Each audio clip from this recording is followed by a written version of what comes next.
शिवपुरी जिले के अखेराज सोनगरा की पुत्री एवं महाराणा उदय सिंह की महारानी जयवंत कंवर की कोख से विक्रम संवत 1597 में अर्थात 9 मई 1540 को बाल्यकाल चित्तौड़गढ़ में गुजरा। सन 1567 में अकबर ने जब चित्तौड़गढ़ पर आक्रमण किया तो मेवाड़ के प्रमुख सरदारों और सेना नायकों के आग्रह पर महाराणा उदय सिंह ने चित्तौड़गढ़ छोड़ दिया।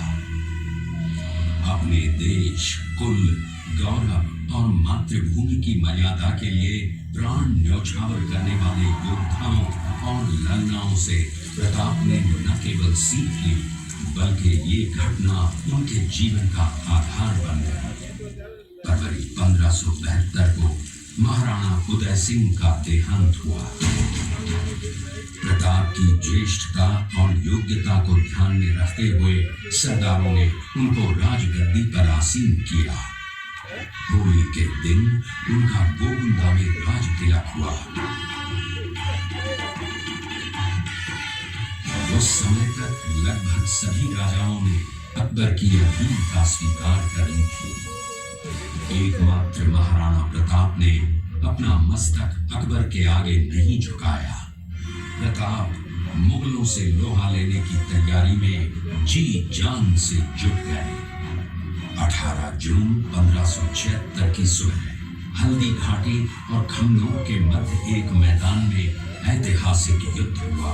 महाराणा प्रताप की सेना गोगुंदा से हल्दी घाटी पहुंची, जबकि सेनापति मानसिंह के नेतृत्व में मुगल सेना ने हल्दी घाटी के ठीक नीचे मैदान में अपना मोर्चा जमाया। मुगल सेना के हरावल दस्ते द्वारा घाटी में घुसपैठ करने के प्रयास की प्रतिक्रिया स्वरूप महाराणा प्रताप की सेना मुगलों पर टूट पड़ी। प्रताप के हरावल सैन्य दलों का नेतृत्व पठान हाकिम हासूर कर रहे थे।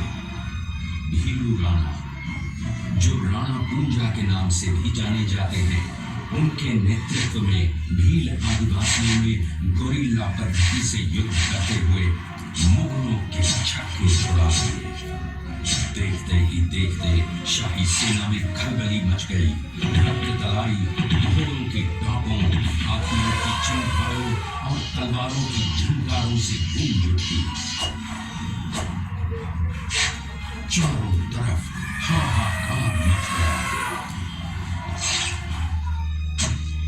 युद्ध का घटनाक्रम अचानक उस समय बदल गया जब प्रताप ने अपने घोड़े चेतक को एड़ लगाकर मानसिंह के हाथी पर चढ़ा दिया और उस पर भाले से भरपूर वार किया।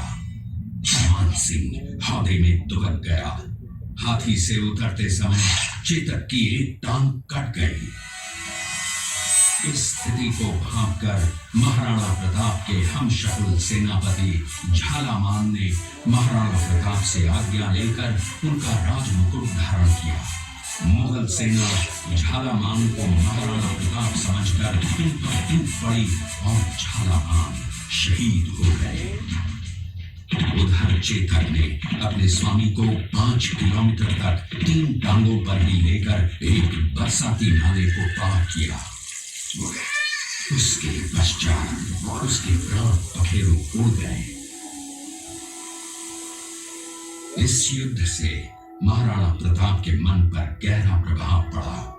परिणाम स्वरूप उन्होंने मुगलों पर विजय प्राप्त करने तक राजसी ठाट बाट छोड़ने और पत्तों पर भोजन करने का प्रण लिया, जिसे उन्होंने जीवन भर निभाया। महाराणा प्रताप ने अपना सैन्य बल बढ़ाकर सर्वप्रथम अरावली पर्वत की घाटियों में बसे दिवेर पर चढ़ाई कर विजय प्राप्त की। इसके बाद कुंभलगढ़ पर भी विजय प्राप्त की। सिर्फ चित्तौड़गढ़ को छोड़कर सारे मेवाड़ को अपने अधीन कर लिया। कालांतर में महाराणा ने चावंड में अपनी राजधानी स्थापित की।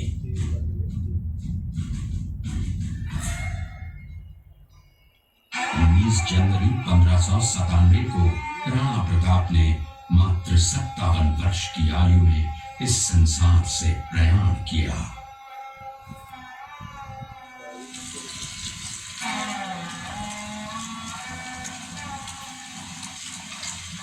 हल्दी घाटी का युद्ध एक सांप्रदायिक युद्ध न होकर आत्मसम्मान, मातृभूमि की स्वतंत्रता व स्वाधीनता का संघर्ष था। इसका प्रमाण ये है कि जहां पर अकबर की सेना के सेनापति जयपुर के राजा मानसिंह थे, वहीं पर महाराणा प्रताप की सेना के सेनापति काबुल के हाकिम खां सूर थे। महाराणा प्रताप स्वतंत्रता की वेदी पर एक ऐसा अंगारा था जो आत्मसम्मान व देश गौरव के लिए दिन रात जलता रहा, धधकता रहा और अंत में बुझकर भी उसने देश में ऐसा लौह भर दिया जिसकी प्रखर किरणों ने भारत माता को गुलामी की जंजीरों से मुक्त कराने के लिए सदा प्रेरित किया।